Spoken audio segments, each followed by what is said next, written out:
Hey everybody, it's Wednesday. Thank you for tuning in to AT Nation. Jeff Waldorf, Ron Placone here, joining us for the first segment. What's up, Ron? How's your afternoon?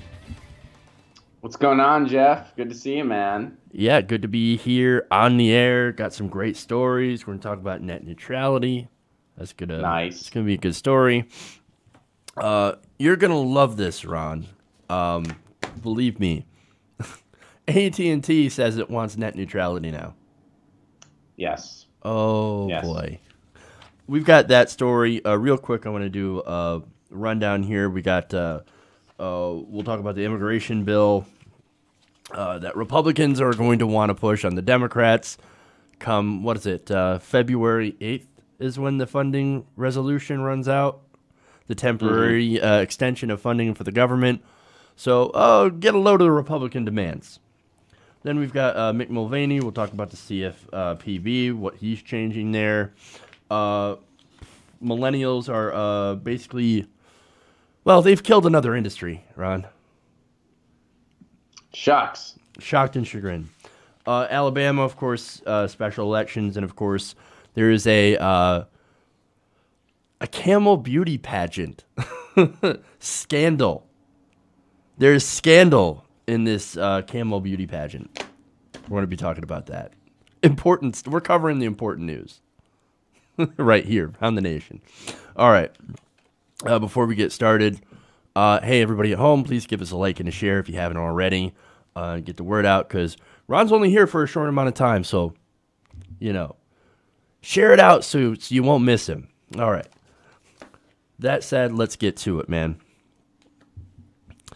So in a bit of a surprising twist, AT&T, the company that has lobbied extensively against net neutrality rules, now comes out and says, we want net neutrality. We want Congress specifically to fix net neutrality. Now that's odd because they've been a huge opponent of net neutrality. In fact, they've been very, very vocal, and they've supported Ajit Pai as he tried to destroy net neutrality and succeeded, by the way. So let me give you some information here. In a full-page ad appearing in multiple newspapers on Wednesday, AT&T CEO Randall Stephenson came out to support what he called an Internet Bill of Rights that would include net neutrality. In it, he said it is time for Congress to end the debate by writing new laws that govern the Internet and protect consumers. So this Internet Bill of Rights would guarantee net neutrality and open internet and privacy protection for customers, and he said that it should apply equally to all different internet companies. Fascinating. Your thoughts so far, Ron? So here are my thoughts, and here's why I think this is happening. And yes, I mean, as you pointed out, well, this is really weird. One of the companies leading the fight against net neutrality is all of a sudden wanting net neutrality rules. Weird. Did they just kind of have this change of heart morally? No, they didn't. Here's what's going on. What else also happened this week? Well, the first state pushed through net neutrality laws. Montana. Who was it? It was Montana. Yeah, Montana's a nice place. I've been there, but they're usually not the state that you see as being out front leading this type of policy change. But all power to them. They did it. They got it done. I mean, New York was working on it. Here in California, we got 2 bills. We're still working on it. Montana did it first. Kudos, Montana. What else is going on? Well, here's the thing that scares them the most. Municipal internet is being talked about nationwide now. People are looking at Chattanooga and Sandy, Oregon, and they're like, what the hell? These guys have the best internet in the country, and it's cheaper than everywhere else. Let's end this fight once and for all and get municipal internet. If I could throw a quick plug in there, Jeff, on Monday night, January 29th, I'm going to be showing up to my city council meeting in Pasadena, California, and I'm going to be starting the conversation on municipal internet, seeing how it might be possible in our community. Then afterwards, I'm doing a show at the Old Town Pub. So I'm trying to get people to come to the meeting with me and then hang out after and hear some tunes at my favorite punk bar in town. I'm going to be doing a music set for a fun night of music and community activism, and all of that is totally free. Because I think that's the way to really end this fight once and for all. And that's what really scares these ISPs. Mm-hmm. So I think what's going on here, Jeff, is these ISPs, they see the CRA that's still being talked about, even though that's a long haul because Donald Trump's got to sign off on it. Mm-hmm. And even though, and they see that states are successfully implementing their own net neutrality rules, and bigger scare for them, they see municipal internet being talked about more than ever before. So they're waking up and they're realizing, oh shit, we bit off more than we can chew. We got too greedy. AT&T made the judgment call first to backpedal on this. I have a feeling the other cable companies are going to follow suit. What this means, and don't celebrate yet because the fight's far from over, but what this means is that we're winning this thing, and hopefully we finish it off and we win this thing. Right, and so that's what they're trying to do, is that they're trying to head it off by saying, no, what are you talking about? We support an internet bill of rights. Look at that. Mm-hmm. Well, what's funny is that in their call for net neutrality and internet bill of rights, they don't provide any specifics, right? Right. For one, like, we know that they want fast lanes, right?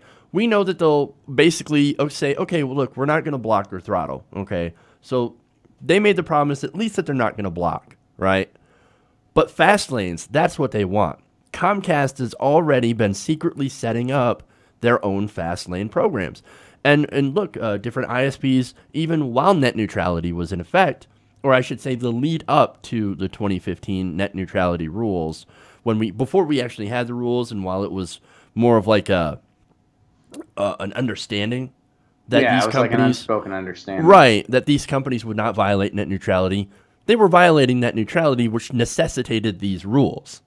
So they were caught throttling. There's so many different examples.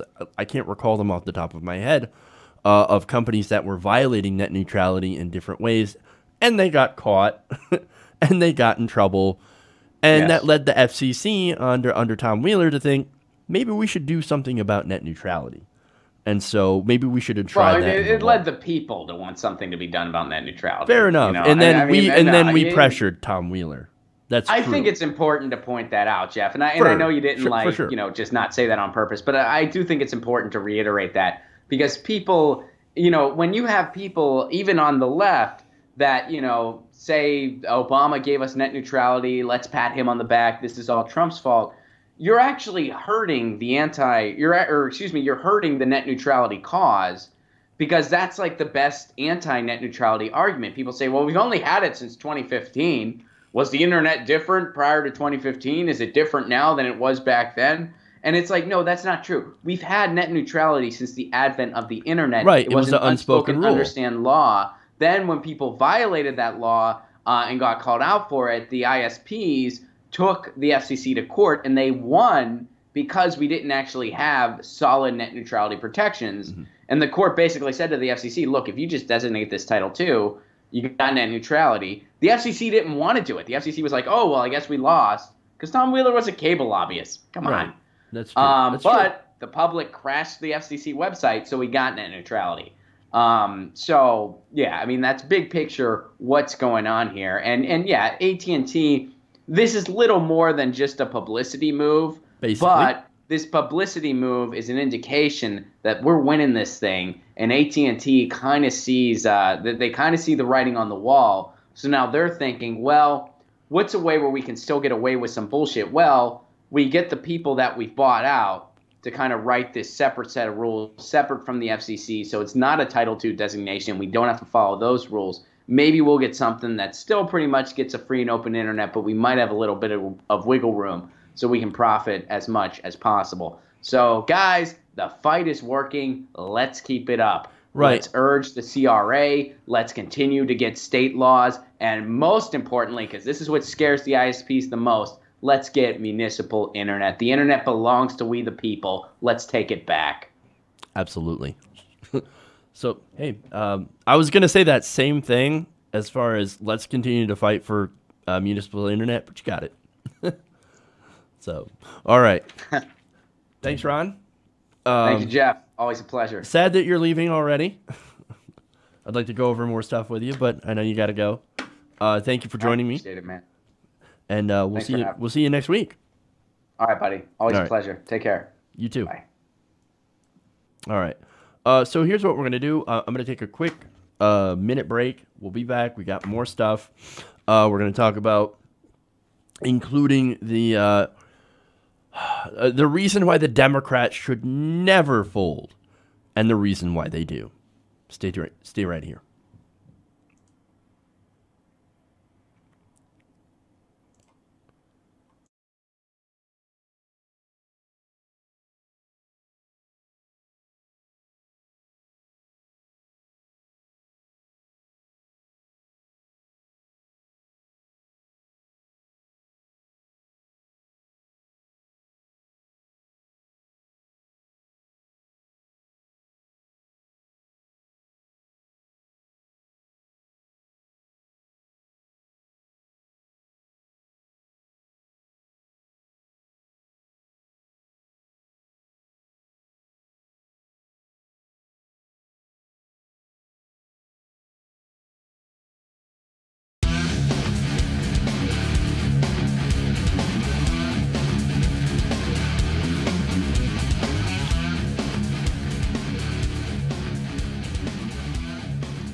All right, Ron the Nation right here too, D Nation. Jeff Waldorf here with you. Let's go on. If you haven't already, please give us a share and a like. Definitely appreciate it. Help get the word out. All right, more stories. So on Monday, Democrats did what they do best and folded to Republicans on the issue of a government shutdown. Why they would do so? Look, if you're a casual observer and you look and see what they got, well, you would find that they got absolutely nothing other than basically a promise for or from Mitch McConnell to take up a DACA fix later on. So basically nothing, because McConnell's promise isn't worth the paper that it would be written on. Now, Republicans, well, they won by taking hostages and basically pitting one group of children against the other. DACA kids versus children, low-income children that need health insurance, the CHIP program. So one of the things that they did actually get in response that was going to be approved anyway was children's health insurance. Now, here's the thing. Republicans created both of these messes. First, Trump by basically sending DACA over to Congress when he could have approved it. He's like, oh, I don't want to deal with this. Congress, you come up with a deal, right? Because he doesn't care about dreamers. In fact, he thinks the dreamers and DACA people are different. He's like, I want all Americans to be dreamers. Idiot. Anyway, as far as CHIP, of course, look, Republicans refused to fund CHIP to bring up a vote because they actually ran out of money. Now, CHIP is non-controversial. It's children's health insurance for the poor. That normally passes without any sort of consideration, right? Without any sort of problem. Now, the consequences of this monumental fold, this monumental cave, when the Democrats had the upper hand, look, 70 to 80% of Americans supported protections for the dreamers, right? And they even had a majority that blamed Republicans for the shutdown. Even with all the cards that they had, they still folded. And it's absolutely maddening that they did. But now it's gotten worse. Since that's fold, Republicans have become emboldened, and now they're even looking to push more draconian immigration. So their new plan, it comes from House Judiciary Committee Chairman Bob Goodlatte and House Homeland Security Committee Chairman Michael McConnell. They have crafted a bill called the Securing America's Future Act. The Hill explains the legislation would provide DACA recipients with a temporary 3-year legal status that could be renewed indefinitely. Now, what this does is that this guarantees future fights over their status. If you have to fight to get it renewed every 3 years, then it's not actually protection. It's basically what Obama had done, but instead of having the president be in charge of it, now Congress gets to fight over it and use it as a bargaining chip every 3 years. Terrible, right? It offers no pathway to citizenship either. And the House measure would also authorize $30 billion for Trump's fucking wall. So that's $30 billion to go to a southern border wall and to invest in other border security measures. It would also end family-based immigration and eliminate the diversity visa lottery program, all of which were pillars outlined at a White House meeting earlier this month. So, DACA, temporary DACA status, right? Every 3 years, it has to get renewed by Congress. It gets people to play politics with it. In exchange, the Republicans would get $30 billion for a wall and an end to family-based immigration. They're not even hiding how monstrous they are. I mean, this plan is incredibly draconian. But there's more. The Goodlatte bill would also go several steps further to the right by mandating something called E-Verify. That is a system that cross-checks every new employment contract with the Federal Immigration Status Database, which would allow the Justice Department to withhold grants from so-called sanctuary cities and increase the criminal penalties for deported criminals who return to the U.S. illegally.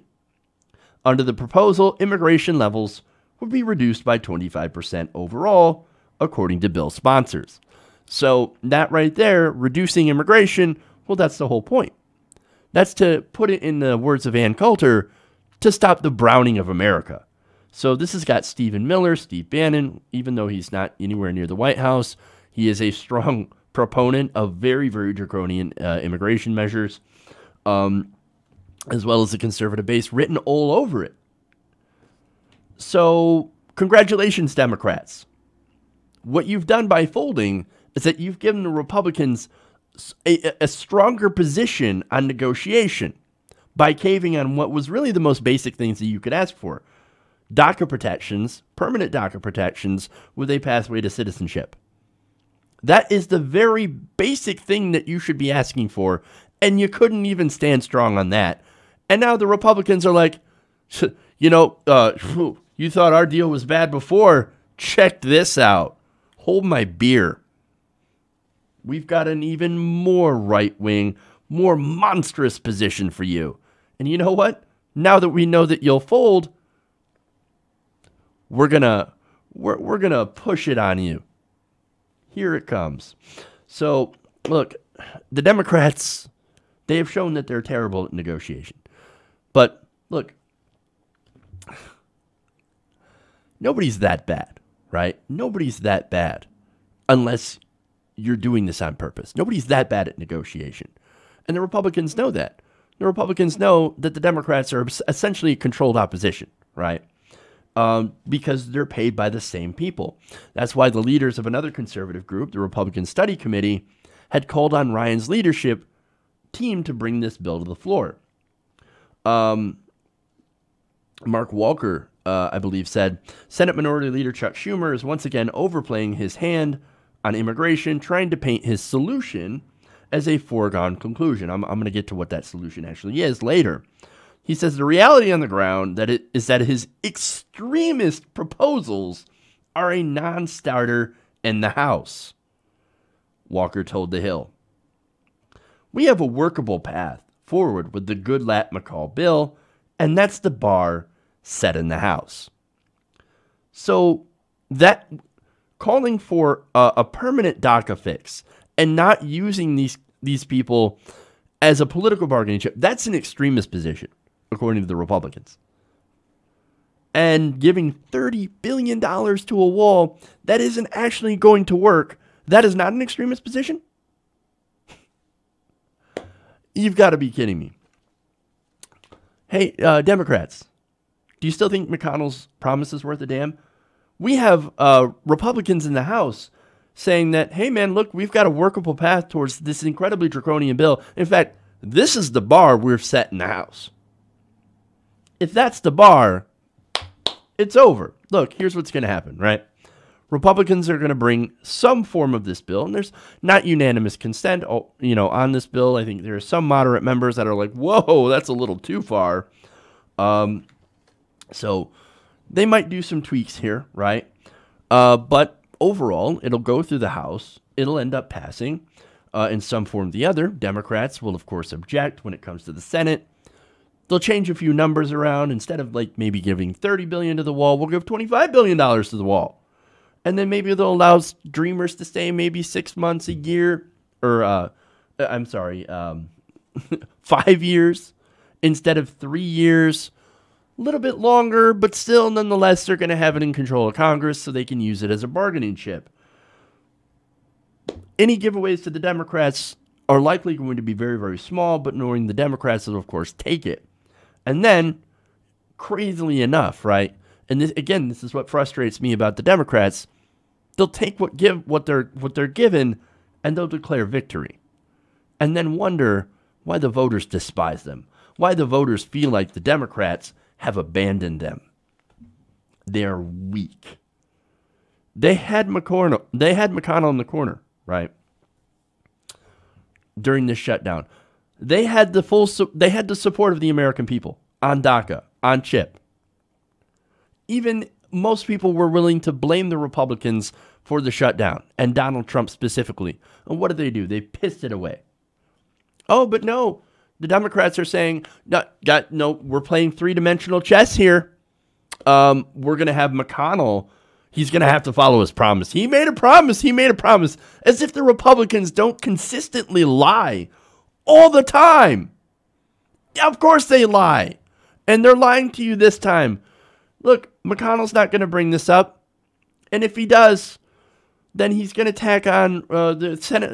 Republicans are going to tack on all sorts of poison pills into this legislation. And they're going to, what are you going to do? What are you going to do? Well, hey, Democrats, we put it up for a bill. And we just happen to include $18 to $20 billion for the wall that now you will be forced to fund in order to get this temporary fix for DACA. Take it or leave it. Take it or leave it. And the Democrats, of course, in their perpetual state of weakness, are going to take it. They're going to fold. Look, the Republicans, they don't care about dreamers, right? Donald Trump doesn't care about dreamers. No. They have no empathy for what they call illegal immigrants. You know how they were framing this, the entire shutdown? And this is what got the Democrats so spooked. Why are you putting illegal immigrants over the lives of Americans when this wasn't actually about just DACA? It was actually also about CHIP. It was actually also about different funding measures. The Republicans wanted to add billions more dollars to the military. The Democrats, all they were asking for is, let's look at some other stuff. Like maybe we should have some parity here. We're okay with giving another $50 billion to the military. If you have some sort of parity, if you actually boost some domestic spending, just a little bit. We want parity. They rejected over and over again. There were bills to try to boost military pay or restore military pay during a shutdown. Rejected. That's what the Republicans do, man. They're strong, and the Democrats are weak. Here's what you do in negotiation, right? Especially if you've got the polls on your side. You bring the strongest bill you can. Even if some of your members oppose it. Like, oh man, that might be a little too strong, right? But you do that not because you think you're going to win. You do that to set the bar. And then you actually negotiate from there. But see, what the Democrats do is that they'll automatically give Republicans half of what they want before they even start. Oh, you want $25 billion for the wall? Here you go. That was in a bill, the bipartisan negotiations from Chuck Schumer. Schumer said, oh, you want money for the wall? Here's $25 billion. He should have offered nothing. And now, funny enough, right? He comes out recently and says, that money for the wall that I put on the table, I'm taking that back. The $25 billion, you can't have it now. Yeah, too little, too fucking late. It should have never been on this negotiation. Again, DACA, 70 to 80% approval. The Democrats had all the cards. And again, just like the losers they are, they decide we're not going to play them. We're going to get scared. And we're going to fold to the Republicans and not get a goddamn thing. But as I explained before, They lose on purpose.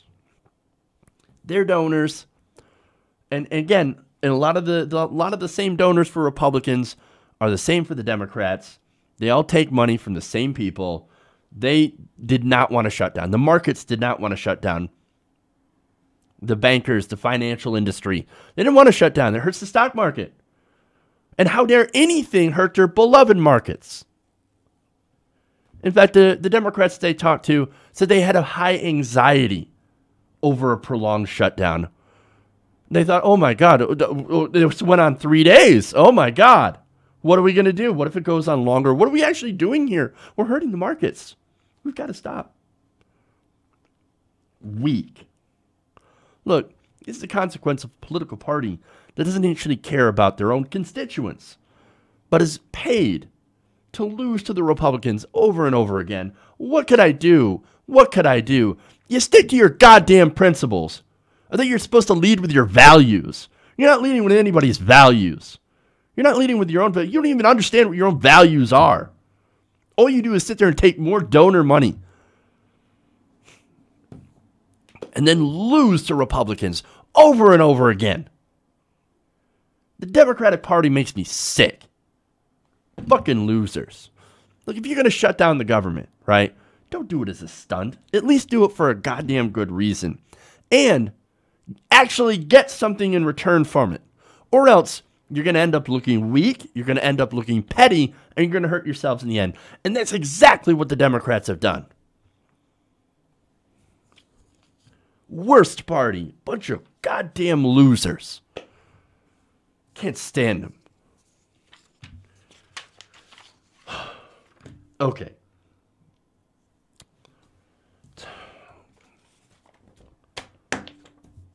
I'm a little worked up. God. All right. There's more. There's more.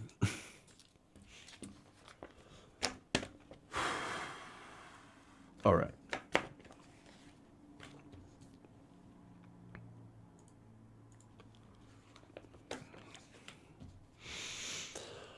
So acting Consumer Financial Protection Bureau Director Mick Mulvaney has declared a brand new mission for the CFPB. Now, according to an email first obtained by ProPublica and then confirmed by The Hill, is what they call a direct rebuke from Mulvaney's predecessor. Now, that is Richard Cordray, who recently quit as head of the Consumer Financial Protection Bureau to go run for office. Well, why would you do that? Like, we kind of need you here. Now we've got somebody who doesn't actually give a shit about consumers, about protecting consumers. In fact, Cordray, his stated goal at the CFPB was to push the envelope, right, on financial sector oversight. You know how he did that? By actually giving the financial sector some oversight. We actually needed that. I know we haven't really had all that much oversight before. That's kind of why we had a financial crisis in 2008. It's kind of why the economy completely tanked and wiped out the pensions and the livelihoods of so many people, right? So we had this big financial crash. So they actually got some oversight, and Cordray's like, I'm going to push the envelope. And by all intents and purposes, he did. He actually did a great job at the Consumer Financial Protection Bureau. He actually went after some of these banks and actually got some, recourse for some of these people that were actually screwed out of, their money, homes, things like that by these big companies. Now, Mulvaney comes in and he says, yeah, forget all that, right?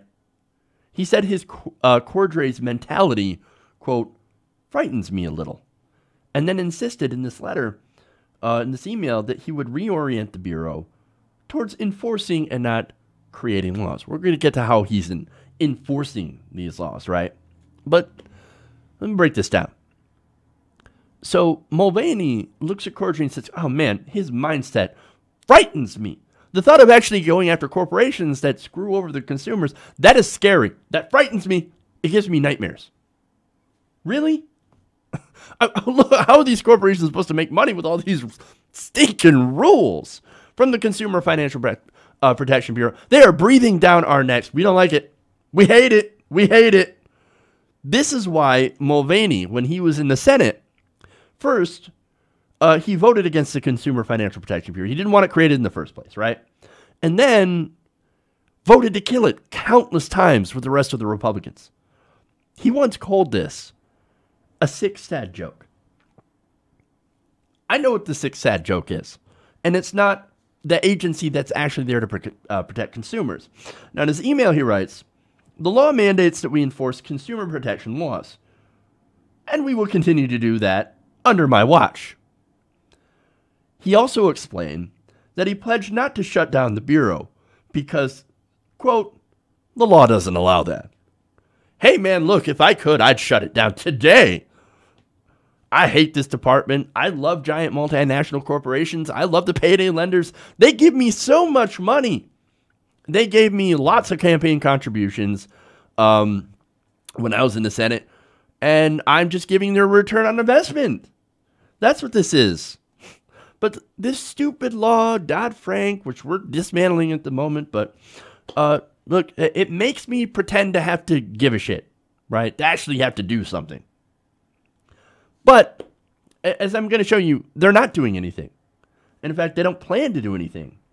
He said in the email, quote, "The days of aggressively pushing the envelope of the law in the name of the mission," again, the mission to protect consumers, "are over." Meaning that he has no plans on protecting anyone from the banks, from financial institutions at all. Enforcement, who cares? No. Look, that's why he asked for no funding. No additional funding at all. He asked for $0 from the Federal Reserve.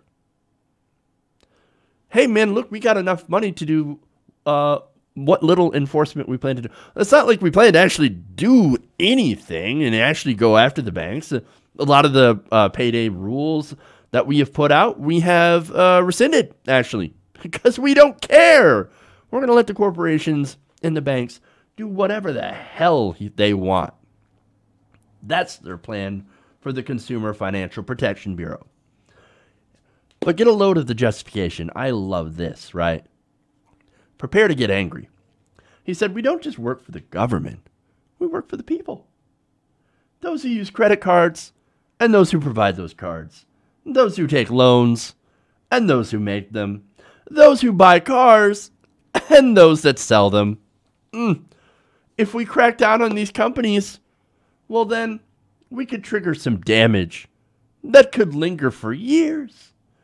And we could end up costing employees jobs, savings, and homes. We don't want to do that. We don't want to punish them too hard because then the corporations are going to take it out on the people. We don't want that to happen. We're just protecting the people." No, you're not. You're not protecting the people. You're protecting the banks. Look, I can give you some examples of financial institutions that have actually cost employees their savings and their homes by doing schemes that end up making these companies billions of dollars while screwing over people. Now, if you remember Steve Mnuchin, right? Steve Mnuchin is Donald Trump's Treasury Secretary, so he is in the administration right now. Now, when he was running One West Mortgage, right, he had foreclosed on a 90-year-old woman's house over a total of 27 cents. How's that for predatory? Now, if the same thing were to happen today with the Consumer Financial Protection Bureau under Mick Mulvaney, do you think he's going to go after it? Absolutely not. I would be shocked if he actually gave a damn about going after these kinds of and enforcing these laws against that kind of predatory capitalism. Look, these companies have existed before, and they still exist. And Mulvaney knows this. And look, what he's doing is he's saying, he's giving the message of, hey, man, all clear. I know you had to deal with this damn Consumer Financial Protection Bureau under President Obama, but now I'm here. I'm your friend, so you can go and do whatever the hell you want. In fact, there's examples of this. And according to NPR, under Mulvaney, the CFPB put a hold on a rule that would restrict payday lenders and high interest rate loans. So there were rules that were going to go into effect to kind of police these payday lenders because what they would do is that their high interest loans would end up putting poorer people into a debt trap. So, oh man, look, I got to get a payday loan. Oh no, it looks like I can't pay the interest, so I'm going to have to get another payday loan. On and on and on. And it traps people, right? The agency also has dropped a lawsuit against online lenders that charged 900% interest rates. So that's to show you, if you've never taken out a payday loan, then you don't understand how high of interest that they can actually charge. I had taken out a payday loan once before. Now, lucky for me, I was able to pay it back because I had a pretty decent job at the time, and I had a bit of an emergency pop up. So like, oh man, I don't really want to go to a payday loan, but what are you going to do? I don't have the extra cash laying around. But at least I get paid. And yes, the interest rates back then, this was like 2003, 2004, somewhere around there, I got hit with a pretty high interest rate on this small loan. Luckily, it was a small loan. But there's a lot of people that get trapped in these loans, like I said. And if you're trapped in a loan with 900% interest, you ain't never getting out of that trap. Now, do you know why, though, Mick Mulvaney has decided to drop this lawsuit and to basically put a hold on these rules? It's because he takes money from the industry. It's the easiest question to answer.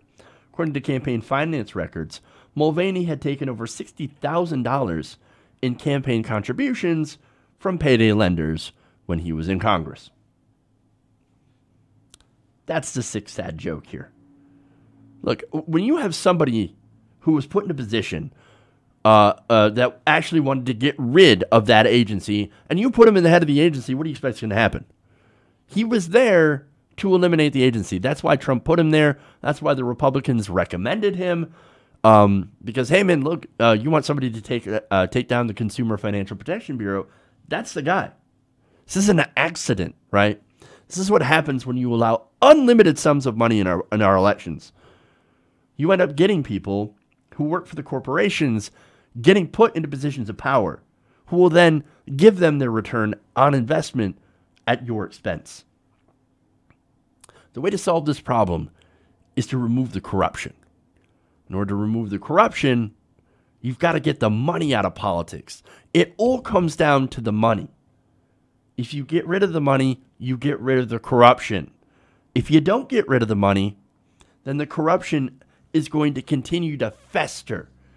And we're going to continue to have a system that is tilted towards the rich and powerful and away from regular people.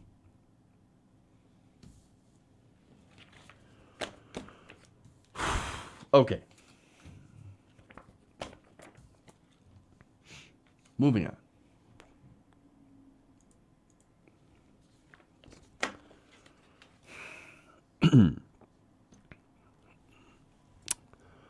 So now, when the Republicans were pushing their gigantic tax cut, which would give $1.5 trillion to the corporations, and actually has, since it did pass, they promised that, hey, man, look, this is going to stop people from offshoring jobs. It's actually going to help jobs.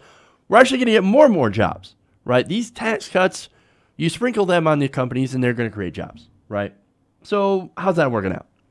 Well, as we've already detailed, carriers shed about 500 jobs since then, and classy people, they fired a lot of people right before Christmas.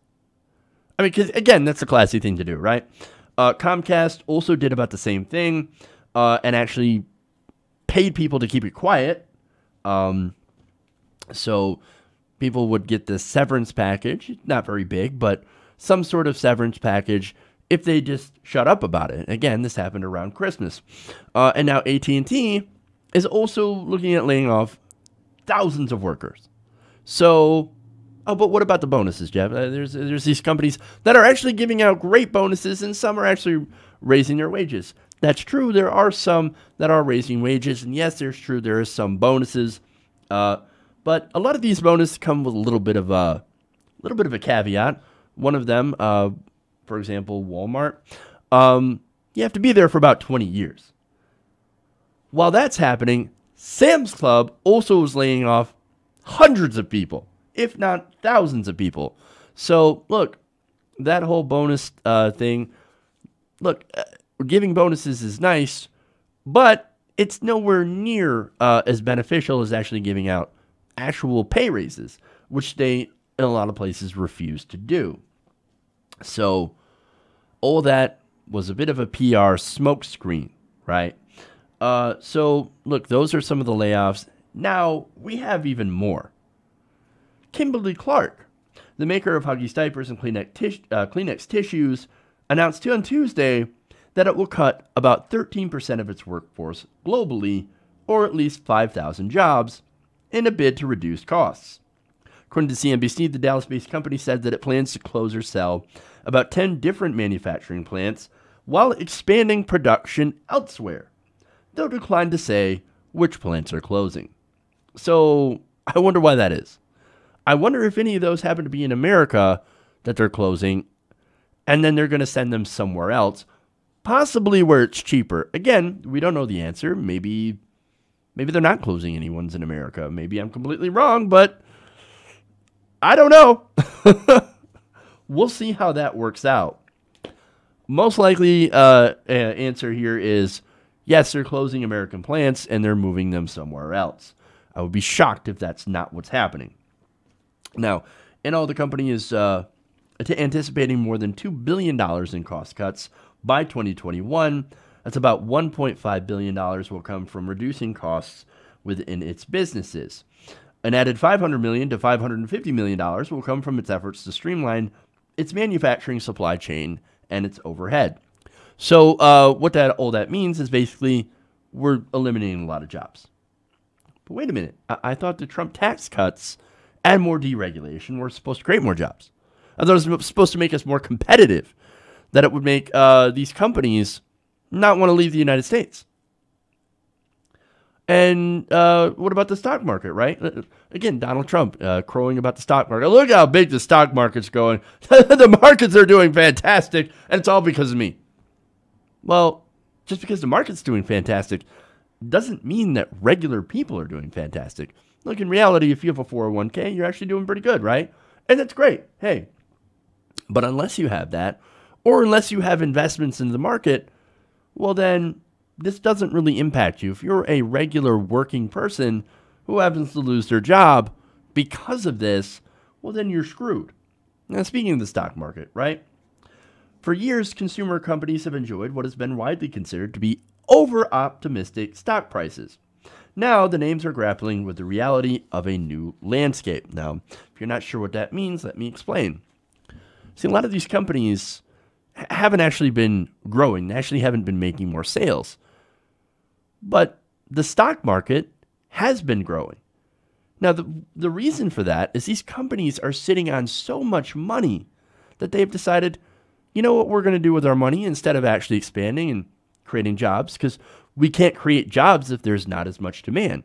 So we're going to inflate our stock prices by buying back our own stock. Now, let me give you a total of how much Kimberly-Clark has spent in the last year on stock buybacks. According to the New York Times, last year the company spent about $900 million, nearly $1 billion, repurchasing its own shares. Oh, so that's what happened. So, look, what happens is when they do that, they inflate their own price, as I mentioned, and it makes it more attractive to investors. And they can also use that money to boost executive pay. It's a win-win for the shareholders, right? However, these companies, CNBC explains, must now find growth to match up with investors' expectations, but are faced with changing shopping habits and competitive pressures.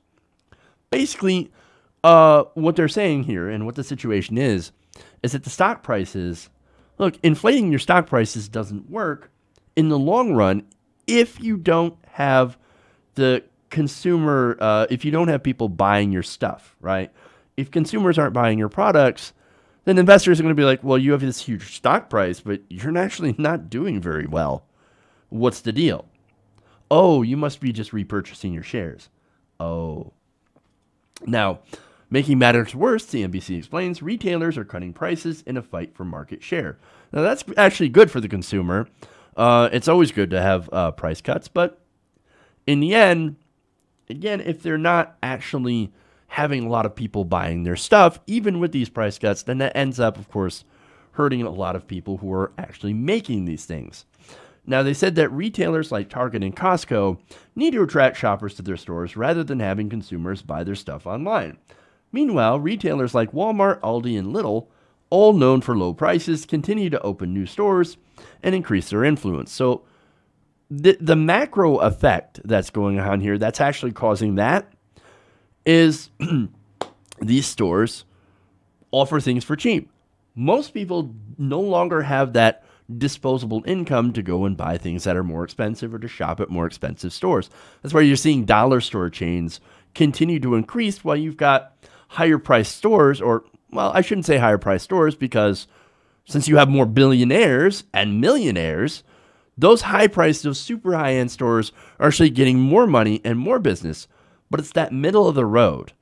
The stores that were more aimed towards the middle class, since there is less of a middle class, since it's gotten squeezed and there's actually just less people that qualify as middle class, well, those stores aren't doing very well anymore. So that's the sort of a side effect that we see from people not having money. Now, there's another factor in here that's actually important as well. That speaks to our economic inequality issue. Kimberly-Clark is getting hit with a baby bust. Again, one of their main things is that they sell diapers, right? And baby supplies. Well, it turns out the market is not full enough. Millennials are not having enough children. In fact, the U.S. birth rate dropped to a historic new low last summer. So instantly, of course, we're going to see articles come out. Millennials have killed the diaper business. Oh my God, look, it's another industry the millennials have murdered. In reality, look, I'm a millennial and I don't have children yet. And I think I can speak for a lot of us when we say we can't. We just can't afford to do it. There's high student loan debt. There's stagnant wages. There's not a lot of economic opportunity. There's not a lot of good jobs out there. And so, look, there's a lot of reasons, economic reasons, why millennials don't want to become parents. So, and that's a problem that no amount of tax cuts for the corporations can fix. The fact that they just don't have enough customers. So maybe instead of handing $1.5 trillion to these corporations, maybe we should instead of focus on giving people an education that doesn't leave them tens of thousands of dollars in debt. That might be a good idea, right? Now, you could also, I don't know, make sure that we have higher wages, a living wage. I mean, these companies, you don't even need congressional action, right? If Kimberly-Clark instead would go, yeah, you know what? Maybe we should go and raise wages. And we should get everybody else in the industry to raise wages as well to a living wage instead of using that $900 million to buy back their own stock. They actually pay their workers, and their workers, who knows, they might actually go and buy their products. Biggest thing stopping millennials from having family is debt. We can't afford housing. We can't afford to pay off our student loans. We don't have the jobs. We have limited economic mobility. So, of course, it makes sense that most of us, or a big chunk of us, are actually not creating families. And, of course, that has its economic impacts. And this is one of them. So, this is the result of millennials, again, being screwed, and an industry that is also suffering because of what's going on with the millennial generation. Now, are they going to understand that? No. That's why we actually have to elect progressives that will tax corporations, that will tax them fairly, and ensure that people can actually go and get an education, a good job with a livable wage, so that they might actually be able to afford to, if they choose, to start a family and actually live their lives. But unless we get a handle on this level of income inequality and the lack of opportunity for millennials to get ahead, to actually, do better than their parents had done, we're not going to get anywhere. And the economy is going to continue to spiral in the same direction. Okay. I'm going to take a quick break here, another minute, and then we'll come back and we'll talk about Alabama and what they're doing about special elections. Keep it right here, Around the Nation.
Welcome back, Around the Nation, right here, TYT Nation. Jeff Waldorf here with you. If you haven't already, please give us a like and a share.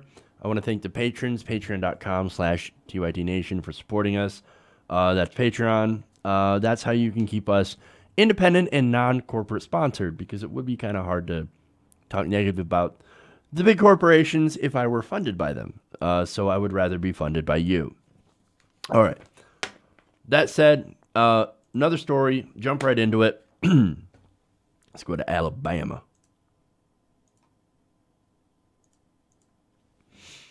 All right. Now, what happens when your party loses a special election? Well, if you're in Alabama, or if you're an Alabama Republican, you vote to get rid of special elections. That's right.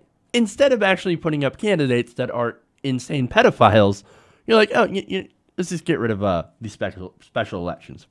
According to The Hill, the Alabama State House voted on Tuesday to end special elections for appointments to U.S. Senate seats. The bill passed 67-31 on a party line vote, according to the Montgomery Advisor.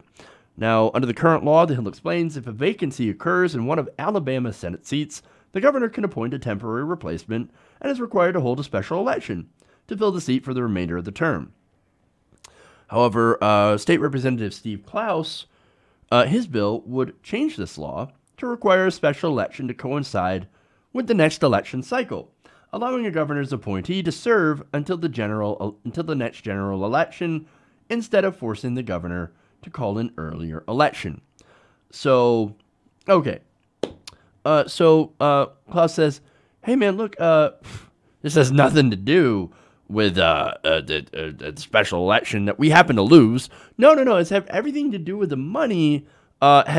He specifically said it's got nothing to do with the candidates in December special election. Had nothing to do with Doug Jones beating Roy Moore. Nothing to do with it. Nothing to do with it. It's all about the money. It's all about the money, right? Now, what's funny is that they called it the media continues to call this a stunning upset, right? What's so stunning about it? I mean, look, Roy Moore is a pedophile. He molested teen girls as an adult, as young as 14 years old. He nearly raped a woman and pushed her out of a car behind a restaurant. And not only that, look, it's not just the molestation, right? It's the racism and just the insanity that Roy Moore represents. And that Roy Moore, things that he said, is slavery. You know what? Things were better when there was slavery. So this guy is insane. And Alabama voters, enough of them looked at him and said, that's our boy. That's our boy. You got to get him when you're young. Oh, slavery's so much better. Oh, yeah. That's why Jones only won by 1.5%. He was a milquetoast, corporatist, centrist Democrat. He didn't stand for anything. And even he's like, I'm just going to give everybody a chance. And, I might even vote with Donald Trump. I don't know, maybe. You call yourself a Democrat? What a weak Democrat. Again, he was one of the Democrats that actually voted originally to give Donald Trump a wall in order to get DACA protections. So he voted on the original compromise to end the shutdown. Okay, look, Doug Jones has already disappointed Democrats. And look, I told you that was going to happen, right? That's not a surprise. So, look, back to the Republicans. So, this guy, Steve Klaus, he says, look, man, it has nothing to do with that election. It's got everything to do with the money. It's so expensive to run special elections. We just can't do it. We just can't do it. Again, not buying it. No, you're doing this because your party lost in a national race. And here's the thing, right? If this were a normal race, and I guess I might have to redefine normal because nothing is normal anymore. If it were a race between, Doug Jones and, for example, Luther Strange, right? Luther Strange, establishment Republican. Luther Strange would have wiped the floor with him. And this race wouldn't have gone national. But since Roy Moore was an insane crackpot, and because this was a special election, in the Trump era, it got a lot of national attention, a lot of national news. So now Republicans are like, if this wouldn't have been a special election, if it would have been in the middle of all these other elections in a normal cycle, then maybe the media wouldn't have paid attention to us, and maybe we could have slipped even Roy Moore through. Again, he won by just a narrow margin. So what they're doing is that they want to bury these elections. They no longer want special elections because just in case someone almost as crazy as Roy Moore comes up, doesn't get national attention because they're too busy talking about all these other high-profile races all across the country. Look, when they say, no, we're not doing this because it has nothing to do with the fact that we lost the race. Odds are they're 100% lying to you. They're doing it because they lost the race. Okay.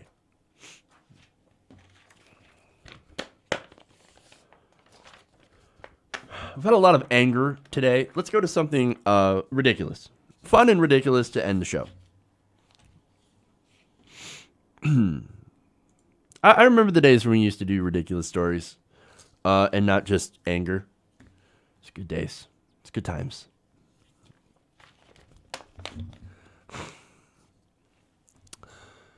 There's a bit of a scandal gripping Saudi Arabia. Apparently, nearly a dozen camels have been disqualified from the country's annual camel beauty pageant for none other than using Botox. You've got to be kidding me. This story has everything. It has camels, a camel beauty pageant, rich Saudi Arabian princes, and Botox. I never thought that I would ever do a story like this. All right.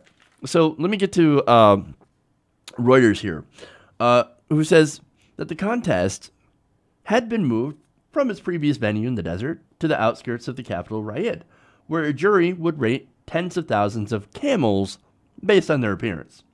Now, the event, they explain, is actually part of a big festival that celebrates the animal, which symbolizes Bedouin life in the desert. The chief judge, Fazwan Al-Mahdi, says, quote, "The camel is a symbol of Saudi Arabia." Okay, look, I can understand that, right? I get it. Camels are important culturally. And hey, look, they're good pack animals, I guess. But Botoxing, this is where it gets super weird. According to Ali Al-Mazrui, whose father breeds camels, talking to the Emirates, the National, he explained that they use Botox for the lips, the nose, the upper lips, the lower lips, and even the jaw. Why would you do that? He said it makes the head more inflated, so when the camel comes, it's like, oh, look how big that head is. It has big lips, a big nose.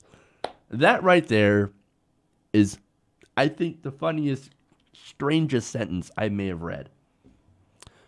Then again, I haven't read any Trump tweets in a while either. So, but anyway, why would you do this? Why would you even consider Botoxing a camel? Well, it turns out there's a bit of an incentive. The prize money for this beauty pageant is a total of $57 million. $57 million. That is a lot of money. I am now considering getting myself a camel and entering it in this contest because that's a lot of money. I would never have to work again.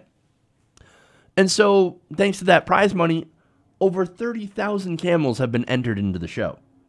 And around 300,000 people have attended the event that began in the start of the month and includes not only a beauty pageant, but also camel racing and auctions for buyers and sellers. So, here's what they do. Oh, look, my camel won. My camel won the beauty contest. Don't you want to buy it? Don't you want to pay not only like $57 million just for winning? I imagine the winning camel can go for hundreds of millions of dollars. Look, people in the Middle East, in that country, Saudi Arabia, got too much money to spend. So, of course, it's going to be the Saudi princes and the really high elite kind of royalty types that are going to take place in this. So, now, Hill explains the possibility that a Botox-injected camel could win big money or go to a buyer for a high price months before it returns to its regular appearance has worried some attendees of the event who want beauty pageant cheats to be punished just the same as giving performance-enhancing drugs to a racing camel is punished. Again, they're taking camels very, very seriously there. In fact, in camel racing, whoever is using drugs, performance-enhancing drugs, is fined about 50,000 dirhams in Abu Dhabi. So how much is that in US dollars? That's about $13,000. That is a lot of money. Again, I think they take their camels way seriously. Wow. So, look, I think this whole thing is less a cultural thing and more of, it used to be a cultural thing. Now we're just a bunch of rich people in the desert throwing them on money and Botoxing our camels. That's my read of the situation. Maybe I'm wrong. But it just kind of goes to show you just a gross amount of wealth that has been extracted from fossil fuels. And not only that, but look, we're also funding Saudi Arabia as they kill tens of thousands of people in Yemen. So, look, maybe instead of Botoxing camels, maybe they should actually worry about, I don't know, giving women human rights, stop bombing people in Yemen, and not, beheading people for witchcraft. It's just a thought. Maybe they'll take me up on it. Okay. That's it. That's all I got for you guys today. Thank you for going around the nation with me today. I want to thank, of course, Ron Pacone for being on the show as well. Hopefully you guys enjoyed this. If you did, make sure to give us a like and a share. Also, please, if you haven't already, subscribe to the channel. And if you want to support independent progressive media that is not corporate sponsored, please go to our Patreon page, patreon.com/TYTNation. Like our Facebook page, follow us on Twitter, of course. You know how. All right. Thanks, everybody. Love you guys. And remember, change begins with you. Good night, TYT Nation. We'll see you guys tomorrow.